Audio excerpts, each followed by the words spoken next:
La relation entre la France et l'Algérie est profondément ancrée dans l'histoire, dans notre histoire. Et elle est tissée de liens humains, de liens culturels, de liens économiques.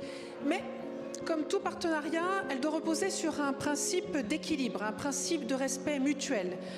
Or, force est de constater que les autorités algériennes remettent en cause cette exigence et interrogent notre capacité à avancer ensemble. À ce titre, la détention arbitraire de Boualem Sansal, écrivain et défenseur de la liberté d'expression, incarcéré depuis plus de 4 mois en violation de tous les engagements internationaux de l'Algérie, est l'exemple même de cette dérive.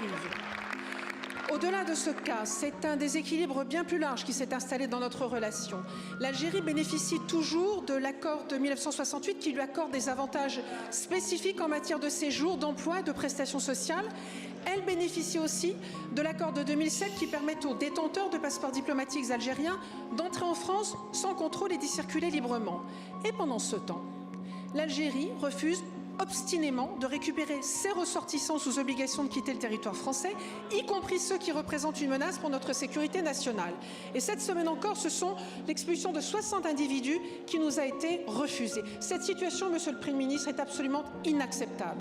Notre président de groupe, Gabriel Attal, l'a rappelé avec clarté, nous devons avoir un principe de bon sens. Lorsqu'on ne respecte pas la France, on ne profite pas de la France. C'est pourquoi nous soutenons la décision du gouvernement de suspendre l'accord de 2007. Et Monsieur le Premier ministre, vous avez annoncé une riposte graduée par la voix de Monsieur Retailleau, je crois, notre ministre Retailleau, vis-à-vis de l'Algérie. Concrètement, quelles actions fortes le gouvernement est-il prêt à prendre pour rétablir une relation équilibrée, pour établir un cadre de coopération qui soit respectueux des intérêts réciproques, au bénéfice des Français qui l'attendent, des Algériens qui l'attendent également, car pour coopérer, il faut être deux. Et il est temps d'agir. Je vous remercie.